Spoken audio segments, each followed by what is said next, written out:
자, 여러분 안녕하세요. 이번 시간 계속해서 연말정산 추가자료 입력의 교육비 진행해 보도록 하겠습니다. 자, 지금 보시는 것처럼 교육비에 대해서는 기본공제 대상자에 들지 못했어도 나이와 상관없이 교육비 공제를 받을 수가 있습니다. 이 소득에 대해서는 계속해서 100만 원 이하의 금액을 가지고 있는 부양가족에 대해서 진행을 합니다. 하지만 우리가 부양가족 중에서 나이가 20세를 넘어갔다, 혹은 60세가 되지 않았다라고 하더라도 그들에 대한 교육비 지출이 있다면 소득에 대한 요건만 보고서 공제를 해주는 거죠. 자, 이 교육비 세액공제는 지출한 교육비의 15%를 가지고서 세액공제를 할 수 있습니다. 이 부분을 여러분들이 실무를 할 때 암기해야 되는 건 아니죠. 하지만 이론 때문에 기억해주면 좋겠다. 자, 그리고 아래에 내용 보겠습니다. 자, 기본공제 대상자들의 교육비다라고 했지만 사실상 여기서 빠져있는 사람들이 있습니다. 누구냐? 자, 배우자도 있고 자녀도 있고 형제자매도 있고 입양자 위탁아동 있지만 직계 존속이 없습니다. 이 직계 존속에 대한 교육비는 공제를 받을 수가 없습니다. 부모는 가르치는 대상이 아니라고 보는 거죠. 그래서 우리가 노인대학이다, 뭐 대학을 다녔다라고 하더라도 부모님에 대한 교육비는 공제를 받을 수가 없는데요. 자, 하지만 다만 이런 경우에도 아주 예외적인 경우가 있습니다. 바로 이 9번 항목인데요. 기본 공제 대상자인 장애인이다 라고 해서 이 장애인에 대한 특수 교육비가 있습니다. 장애 치료를 위한 교육이라든가 장애 특수 교육에 대해서 교육비를 우리가 지출한다고 한다면 이 내용은 직계 존속에 대해서도 직계 존속을 포함해서 교육비 공제를 받을 수가 있습니다. 또 하나 교육비라는 것 자체가 소득에 대한 제한을 받아요 라고 했지만 이 장애인 특수교육비는 소득과도 상관없이 우리가 교육비 공제를 받을 수 있다는 게 굉장히 특이사항이죠. 그래서 우리가 교육비 공제를 할 때 걸림돌이 되었던 소득이라든가 직계 존속이라든가 이런 부분들에 대해서도 파격적으로 모두 다 열어놓고서 터놓고서 공제 가능해요 라고 하는 것은 장애인 특수교육비밖에 없더라.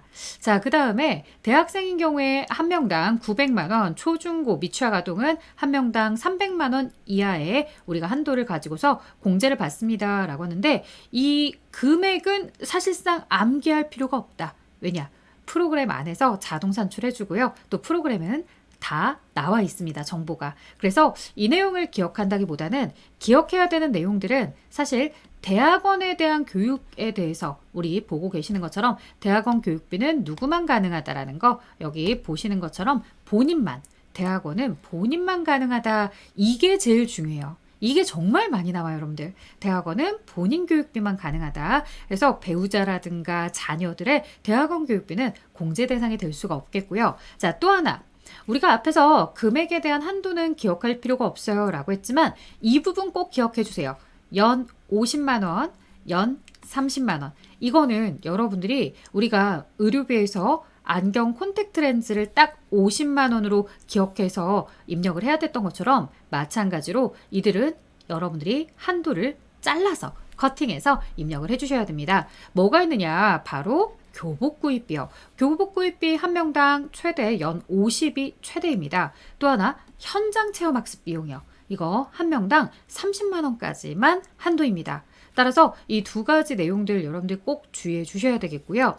자, 그 다음 계속 다시 한번 순서대로 볼게요. 국외 교육기관. 자, 이것도 잘 보세요 라고 합니다. 자주 나오진 않아요. 근데 자주 나오지 않는데 국외 교육기관에 지급한 교육비를 왜 기억하라고 하느냐? 자, 여러분들 우리가 뭐 기러기 아빠다 이렇게 얘기도 합니다.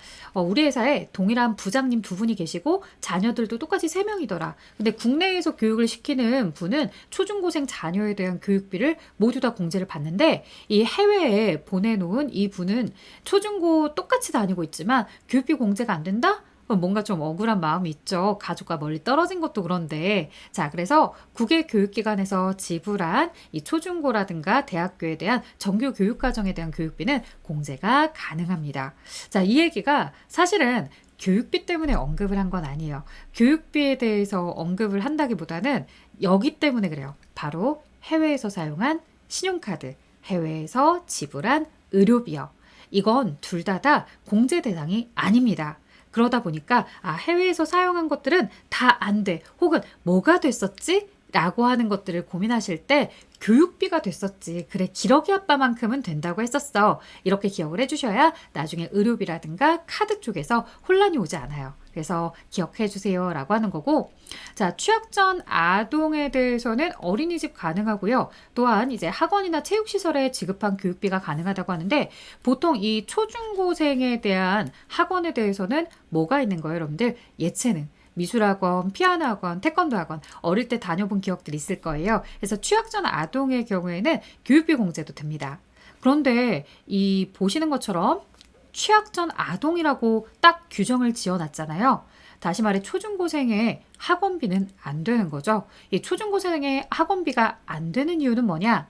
초중고생을 위해서는 방과 후 과정이 있습니다. 그렇기 때문에 굳이 사교육에 의존할 필요가 없더라는 거죠. 사교육에 의존을 하지 않으려면 이렇게 사교육비로 지출한 비용은 교육비 공제를 해주지 않을 거야. 방과 후 과정들을 활용해 특별활동을 해 라고 하는 겁니다. 그래서 수업료나 특별활동비, 교재비 이런 것들 모두 다 가능하고요. 교재비가 가능하다는 건 교과서 구입 대금도 가능하게 되겠죠. 또 학교를 다니면서 지출하게 되는 급식비 모두 가능합니다. 실제로 이제 무상급식이라고 하지만 방학 때나 이럴 때 급식비를 내야 되는 예외적 내용들이 있습니다. 그래서 그런 경우에 급식비라든가 또 이제 교과서 구매를 하게 되면 교과서 대금이라든가 이런 비용들 모두 다 교육과 관련된 비용으로서 공제가 가능합니다. 자, 하지만 조심해야 될 점이 있어요. 뭐냐면 우리가 이 초중고생에 대한 내용들을 언급하고 있을 때 교과서 구입은 초중고가 다 가능하죠. 그런데 교복 구입비 보세요. 중고등학교만 가능해요. 초등학교가 빠져있죠. 우리나라는 초등학교, 국공립 초등학교들은 교복을 입지 않아요. 교복을 입으면 사립초만 그들의 이제 소속감이나 이런 것 때문에 별도로 입는 거기 때문에 필수사항이라고 보지 않는 거죠. 따라서 이 초등학생의 교복 구입비는 공제받을 수가 없다. 누구에 대해서만? 중학교, 고등학교에 대해서만 학생당 한 명당 연 50까지만. 그래서 안경, 콘택트 렌즈 의료비 할 때 커팅해서 넣었던 것처럼 교복 구입비 50 이렇게 커팅해 주셔야 됩니다. 자, 114회차 문제부터 풀어보도록 할게요. 여러분들 회사 한번 들어가 보도록 할게요. 자, 카페에다가 DB 올려드렸으니까요. 하시고 싶은 분들 다운받으셔서 하시면 되겠고요. 자, 1142번입니다. 연말정산 추가자료 입력에 대해서 들어가 보도록 하겠습니다. 자, 연말정산 추가자료 입력에서 이제 앞에 여러분들과 함께 보험료, 의료비까지 입력했을 때 부양가족들은 동일하게 들어가 있는 상태입니다. 자, 홍상현 씨 가져다 놓고서 부양가족 탭으로 들어왔습니다. 의료비, 교육비 이런 거 보시면 의료비 여기 있고 이제 보험료를 여러분들이 부양가족 탭에서 진행을 했었잖아요. 뭐도 교육비도 부양가족 탭에서 진행합니다. 자, 본인의 정규 교육과정 대학원 교육입니다. 대학원 본인의 경우는 가능하다고 했습니다. 700 그리고 본인이 자동으로 뜹니다. 자, 홍라율 자녀입니다. 영유아 보육법상의 어린이집 교육비다라고 해서 나와 있습니다. 지금 보시다시피 5세로서 미취학 아동이죠. 취학 전 아동의 어린이집 교육비 240 입력을 해주시고요. 자, 여기에 커서가 갔을 때도 이제 내용이 나와 있습니다. 취학 전 아동 1번이다 라고 이제 설명이 되어 있는데 실제로 이 내용은 아래쪽에 팁에도 설명이 되어 있습니다. 그래서 자주 입력하다 보면 알아서 암기해서 가실 텐데 또 알려드렸죠. 자, 그 다음 보도록 하겠습니다. 자, 아래쪽으로 내려와서 113회차는 출제된 이력이 없더라. 교육비는 의료비나 이런 것보다 매회차 출제되진 않지만 뭐 출제되는 빈도가 조금 적다 하더라도 무시할 수 있는 양은 아니죠. 그래서 반드시 입력을 하시고 자, 112회차 세무 2급 해서 시환산업으로 들어가서 또 마저 보겠습니다. 자, 시환산업의 연말정산 추가자료 입력이다 라고 해서 들어와 보도록 하겠습니다. 자, 지금 보시면 김민수다라고 해서 부양가족 쪽에 들어와서 내용을 보도록 하겠습니다. 자, 여기 지금 상황을 보면은 누구까지 한미녀도 있었고 그 다음에 이제 김수지 중학생 그 다음에 김지민. 사실 김지민은 여러분들이 앞에 보험료 의료비까지만 했다면 입력하지 않은 분들도 많을 거예요. 자, 1205-20-311-8 529다라고 해서 초등학생이며 소득이 없다라고 했으니 기본공제 대상자로 들어가 있겠죠. 자, 아래쪽 교육비를 보면서 하나씩 하나씩 입력을 해보도록 하겠습니다. 자, 우리가 김수지 자녀에 대해서 보시면 중학교 수업료, 특별활동비, 영어학원비 있습니다. 자, 어차피 우리가 초중고생의 학원비는 공제받을 수 없다라고 했으니까 여기 김수지 자녀에 대한 영어학원비나 아래 김지민 자녀에 대한 태권도 학원비는 땡, 탈락입니다. 자, 우리가 미취학 아동에 대해서만 태권도 학원 가능하다고 했었다. 자, 그럼 김수지의 특별활동비 20만 원을 기록해 주시고 그 다음에 초중고생의 중학생 들어있는 거죠. 자, 김지민에 대해서 보자. 김지민 할 때 주의사항 뭔지 아세요? 현장 체험학습이다 라고 해서 나와 있을 때 절대 40을 넣으시면 안 됩니다. 자, 교복은 50, 체험학습은 얼마? 30. 자, 이렇게 해서 30만 원을 등록해 주셔야 됩니다. 스스로 금액을 커팅해서 하는 거, 교복, 안경, 체험학습 이런 것들은 꼭 조심해 주세요. 자, 그리고 또 보도록 하겠습니다. 평생교육법에 따른 대학교 등록금이다 라고 되어 있는데 모친에 대한 거잖아요. 모친, 엄마는 가르치는 대상이 아니야. 물론 예외적으로 장애인 특수교육은 가능하다 했지만 그런 예외 규정에 여러분들이 함정에 빠지지 않도록 그런 사항 없습니다. 해당 사항 없습니다. 라고 언급해 주고 있죠. 자, 다음 가겠습니다. 아래쪽으로 또 가서 상황을 보겠습니다. 자, 111회차 본인의 야간대학원 등록금이네요. 본인이면 당연히 가능한 것이고요. 1112번의 대동산업 야간이든 주간이든 본인의 대학원이면 교육비잖아요. 오히려 야간을 더 지원해 줘야죠. 자, 부양가족이다 라고 했을 때 여기 300만 원에 대한 교육비 공제 들어가 보도록 하겠습니다. 자, 그리고 본인은 자동으로 표기가 되고 있어요. 근데 이 내용이 동일하게 계속해서 많이 겹쳐서 나오더라고요. 그래서 몇 번 해보시면 또야? 이렇게 생각하실 거예요. 자, 1102의 110회차 도원기업. 자, 지금 내용을 보니까 본인 나와 있고 본인은 상관없죠. 이제 나머지 김정은이나 김준희 딸 아들에 대해서 보시면 이제 초등학생의 취약 전 아동으로서 뭐가 없어요. 소득이 없어요. 즉 이들에 대한 교육비는 내가 공제받을 수 있겠습니다. 자, 연말정산 추가자료 입력 클릭하고 들어가 보자.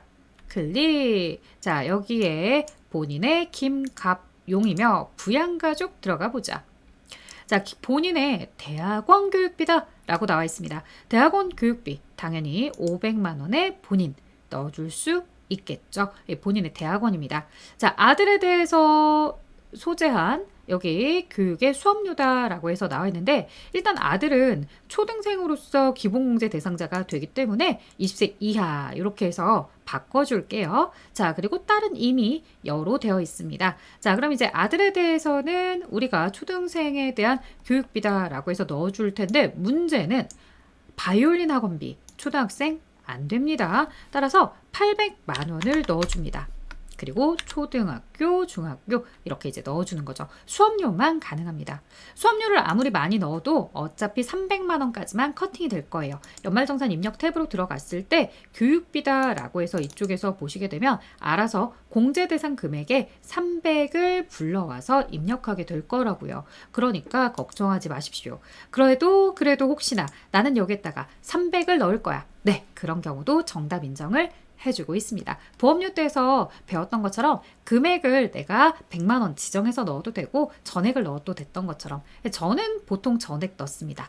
자, 딸 영유아 보육법상의 어린이집 교육비다 라고 해서 어린이집 교육비 180을 넣고 취약전 아동으로 체크를 해줘야 되겠죠. 어린이집은 초중학교, 중학교 아니죠. 취약전 아동입니다. 자, 이렇게 해서 이제 넣어주셨으면 다음 또 들어가 보도록 할게요. 109회차 들어가자. 자, 1092번의 첨부전자. 연말정산 추가자료 입력이다 라고 해서 들어와서 본인부터 들어가 보도록 하겠다. 진도준 부양가족 탭.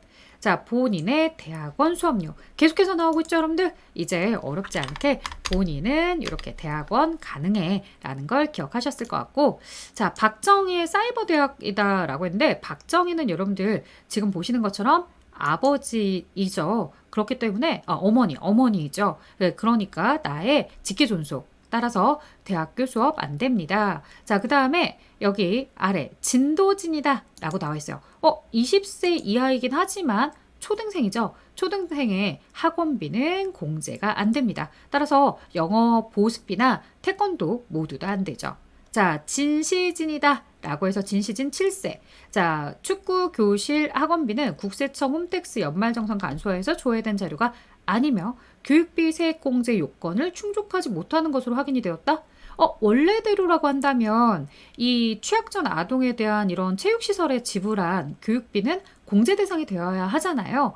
그런데 지금 공제 요건을 충족하지 못했다라고 구구절절 설명을 해요. 근데 굳이 이걸 내가 입력할 필요가 있을까요? 없겠죠. 따라서 결국에 되는 건 다 이것저것 이유 따지고 안 된다 보니까 본인만 공제가 되는 거였습니다. 자, 그 다음 108회차 본인 대학원 교육비 700 나왔습니다. 해설 보시는 것처럼 동일하게 되어 있으니까요. 굳이 넣지 않을 텐데 혹시라도 나중에 모든 입력된 화면을 보고서 내가 잘 입력했는지 저는 체크하고 싶어요 라고 했을 때 1082 여기 들어가셔서 여러분들이 연말정산 추가자료 입력에 본인 자리에다가 700을 넣어주시면 됩니다. 뭐 동일하게 넣는 거기 때문에 굳이 어려운 건 아니겠죠. 그래서 본인이 누구였는지 여러분들 확인해 보시면 최철수는 아니었을 거예요. 부양가족의 신형식이다 라고 해서 연말정산 입력이나 이런 것들에서 앞서 보험료나 이런 것들 입력했던 신형식 씨에다가 본인의 700을 넣어주시면 되는 거죠. 자, 입력하다 보니까 특별하게 어려웠던 회차가 굳이 없는 것 같기는 해요. 그런데 그럼에도 불구하고 또 여러분들이 신경을 써야 되는 문제가 과거의 기출들에 얼마나 있었는지 봐야 되겠죠.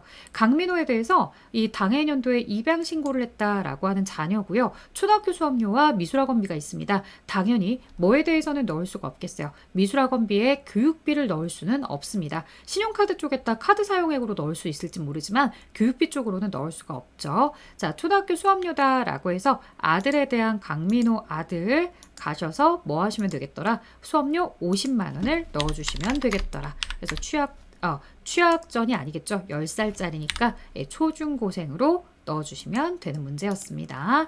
자, 지금 저는 여기에다가 이렇게 부로 되어 있지만 실제로 보시는 것처럼 첫째 입양 신고를 했습니다. 라고 해서 20세 이하 자녀이며 출산 입양에도 첫째로 이렇게 사실은 사원 등록이나 이런 것들 처음에 체크하실 때 넣어주셨어야 되겠죠. 자, 다음 보도록 하겠습니다. 아래쪽으로 내려오셔서 자, 106회차다 라고 해서 106회차도 보도록 할게요. 문제를 풀다 보니까 어렵다라기보다는 조금 이제 여러분들이 혼란한 틈을 타서 좀 방심하면 바로 틀릴 수 있게끔 이렇게 이제 출제를 하신 것 같죠? 하나하나씩 볼게요. 지금 보시면 본인 자녀 모두 다 소득이 없는 자녀이기 때문에요. 여기서 체크하지 않았지만 20세 이하 자녀로서 체크를 해주시면 되겠고요. 자, 본인의 대학원 등록금이다 라고 해서 본인 문지율에 대한 1,000만 원의 등록금 넣어주시면 됩니다. 900 커팅하나요? 아니죠. 본인은 전액입니다. 자, 그 다음에 그러니까 그런 것들이 헷갈릴 것 같으면 그냥 금액은 여러분들이 교복과 체험학습비에서만 잘 기억해 주시면 됩니다. 자, 문가영 자녀 교복 구입비가 지금 현재 70이지만 50까지밖에 한도가 안 되죠. 그래서 교복 구입비 50과 체험학습비 20, 30만 원 이내니까 둘을 합쳐서 70 이렇게 된 겁니다. 자, 이걸 가지고서 체험학습비는 왜 탈락이 됐지? 그러시면 안 되죠. 자, 그 다음 문가빈 자녀 교복 구입비 50만 원만 됩니다. 영어학원은 안 돼요. 그래서 50만 원. 우리가 초중고생에 대한 사교육비는 안 되기 때문에 영어학원비는 넣을 수가 없구나 라는 것도 잘 체크해 주셔야 되겠죠. 자, 그래서 옛날에 프로그램은 이런 식으로 입력을 했었지만 여러분 이제 바뀐 버전은 제가 방금 보여드렸죠. 자, 여기 아래쪽에 본인의 교육비 한도 적용하지 않습니다. 교복 구입비는 50입니다. 체험학습비는 30입니다. 이런 부연 설명들도 다시 한번 잘 체크해 주세요. 자, 그 다음 105회차 들어가 보도록 할게요. 앞에 이미 보험료나 의료비를 따라왔던 친구들은 금방금방 가실 거고 앞에 있는 내용들 나는 보지 않고 개인적으로 교육비를 좀 많이 틀려서 왔어 라고 하는 친구들 요 부양가족에 사람들이 등록되어 있지 않아서 당황하실 텐데요. 영상 천천히 보시면서 따라 하시면 됩니다. 자, 내용을 보니까요. 지금 본인 있고요. 그 다음에 배우자다라고 해서 종합소득금액 때문에 부로 이미 등록이 되어 있고 딸과 아들은 소득이 없는 초등학생 자녀로서 기본공제 대상자 들어가 있네요. 자, 대학원 수업료다라고 해서 본인의 대학원 수업료는 금액 한도 없이 넣어줄 수 있다. 자, 그 다음에 김연우 배우자에 대한 사이버 대학 수업료인데요. 배우자에 대한 대학 수업료 교육비죠. 원래는 공제가 가능합니다. 하지만 이 배우자가 뭐가 되지 못해요. 배우자도 사실 똑같죠. 나이는 안 보지만 소득을 봐요. 교육비도 소득을 봐서 탈락이 된 거예요. 따라서 이렇게 부로 되어 있는 배우자에 대해서는 교육비 공제를 받을 수가 없다. 자, 최주 영어 보습 학원비, 최건우 컴퓨터 학원비. 아니, 초등학생인데 이렇게 사교육비가 많은 지출이 있으면 안 되겠죠? 따라서 이 최지와 최건우에 대한 교육비도 나는 공제를 받을 수가 없다더라. 결국에 본인에 대한 교육비만 가능하게 된 상황이었어요. 초중고생에 아무것도 들어가지 않았습니다. 자, 104회차다라고 해서 들어가 보도록 할 텐데요. 실제로 104회차 같은 경우에는 전체 다 모두 다 뭐가 되었다? 정답이 되었어요. 모두 정답. 이 교육비 쪽에서는 그냥 다 정답 처리를 한 거예요. 왜 그랬을까? 라고 해서 한번 가보도록 할게요. 자, 부양가족에 한기쁨 20세 이하 자녀가 있습니다. 자녀가 캐나다 현지 소재의 초등학교에 다니고 있어요. 교육법에 따른 학교에 해당하는 교육기관 수업료입니다. 라고 되어 있기 때문에 사실 이 자리에 2천만 원이다 라고 하는 초등학교 교육비를 이렇게 입력하도록 출제자는 의도했습니다. 그런데 이걸 가지고 말들이 너무 많았어요. 국내에 근무하는 근로자의 기본공제 초등학생 국외 교육비 공제 대상 요건은 교육법에 따른 학교를 다니면서 뭐 자비유학 자격이 있거나 부양 의무자와 국외에서 동거한 기간이 1년 이상 인 사람이어야 합니다라고 하는데 그런 언급이 없으니까 이건 우리가 교육비에 대해서 공제를 받을 수가 없어라고 누군가 굉장히 디테일하게 이의신청서를 낸 거죠. 따라서 이 출제자가 에이, 이 정도 척하면 척 알아들어야지라는 마음을 가졌으면 그래도 안 돼 이럴 수 있었지만 이분은 그래 내가 자세하게 그런 내용을 설명하지 않았으니까 이것 모두 정답 처리해 줄게 라고 하신 거예요. 자비요약은 여러분들 요거 제가 따로 넣어놨으니까 검색하지 마시고 이걸 읽어보시면 충분히 아실 것 같아요. 자, 어찌되었든 의도는 뭐였더라? 공제가 가능하도록 하고 싶었던 거죠. 자, 본인 대학원 교육비만 나오는 문제가 벌써 세 번째 반복이 되고 있습니다. 아, 본인에 대한 대학원 교육비가 정말 자주 출제가 되었구나 라는 걸 아실 수 있겠고요. 자, 그러면 아래 초등학생의 태권도 학원비다 라고 해서 당연히 되지 않겠구나. 그 다음에 이진원의 사이버 대학 교육비인데 사실 이건 본인이잖아요. 본인은 가능하고요. 그 다음 유치원 교육비가 가능합니다. 따라서 이 두 사람에 대한 금액만 입력해 주시면 되는 거였어요. 자, 혹시라도 옛날에 설치라서 나는 잘 모르겠어요 라고 하는 친구들 있을 수 있으니까 보여드릴게요. 자, 뭐 그렇게 시간 많이 걸리지 않으니까 빨리 보여드리도록 하겠습니다. 자, 연말정산 추가자료 입력에 들어왔더라. 본인 이진원에 대해서 보다. 자, 그러면 부양가족 탭으로 들어왔더라. 여기 이진원 씨에 대한 사이버 대학 교육비 120을 여기에다가 넣어주면 된다. 자, 그 다음에 아들 이주원에 대해서는 미취학 아동으로서 유치원 교육비다 라고 해서 220을 넣어줄 수가 있는 거죠. 그래서 취약 전 이렇게 체크해 주는 것만 주의해 주시면 좋겠습니다.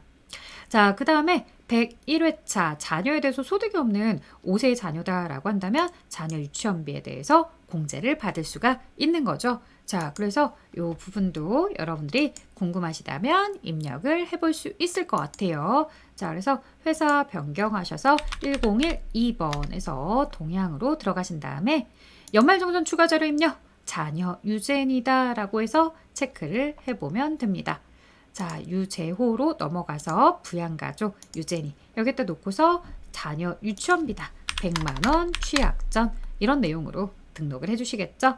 자, 그 다음에요 계속 보시면 아래쪽에 100회차 자, 부친에 대해서는 나의 기본공제 대상자였죠. 자, 부친 여기 박세일씨 보면 재활교육을 위한 사회복지시설의 특수교육비 보시는 것처럼 장애인입니다. 아, 원래 직계 존속은 안 된다고 했지만 장애인에 대한 특수교육비는 가능하다고 했었지. 자주 나오진 않았지만 이렇게 한 번쯤 여러분들이 방심한 틈을 타서 내는 겁니다. 100회차에 냈어요. 우리가 114회차부터 쭉 봤을 때 이렇게 오랫동안 나오지 않았는데 설마 나올까 싶었지만 나오고 있다는 거죠. 그래서 박세일 씨에 대한 교육비다라고 하는데 넣을 때 조심. 장애인 특수교육비에다가 넣어주셔야 되겠죠. 그래서 360입니다 라고 넣어주는 거죠. 그래서 360만 원을 이렇게 장애인 특수교육으로 넣어주겠구나. 자, 그 다음에 김관우다라고 해서 어린이집 수업료다라고 했는데 이 급식비까지 모두 다 포함하셔서 110만 원을 넣어주시면 되는 거죠. 그래서 취약전 아동에 대한 교육비까지 넣어주게 됩니다. 자, 그래서 여러분들 보시다시피 취약전 아동에 대해서 급식비 포함하시고 장애인 특수교육비로서 이렇게 자리를 잡아주고 있다는 사실까지 넣어주시면 됩니다. 자, 여러분들 여기까지요. 우리가 교육비에 대한 내용을 진행해 보았습니다. 어떻게 잘 따라오셨나요? 마지막까지 들어주셨던 분들은 그래. 직계존속에 장애인 특수교육비도 있고 이렇게 급식비가 포함되지 않았을 때 내가 혼란스러워할 수 있는데 그런 부분까지 딱 정리가 되어 있으니까 수월하게 넘어가신 분들도 있을 것 같고 자, 중간에 이제 영상을 끄셨으면 마지막 내용을 보지 못한 상태에서 또 어야무야 갔다가 혹시라도 관련된 문제가 나오면 이런 내용도 못 들어봤는데 라고 생각도 하실 것 같아요. 자, 여러분들 꼭 마지막까지 꼼꼼하게 보셔야 되는 거죠. 자, 이런 내용들 잘 정리해 주시고요. 저는 다음 시간에 기부금부터 또 만나도록 할 테니까요. 앞에 있는 내용들 실무 따라오지 못하셨다면 여러분들이 다시 한번 정비하시면서 실무 해보세요. 해보시고 저와 함께는 기부금에서 또 만나도록 합시다. 자, 여기까지 진행하도록 할게요. 다음에 만나요. 안녕!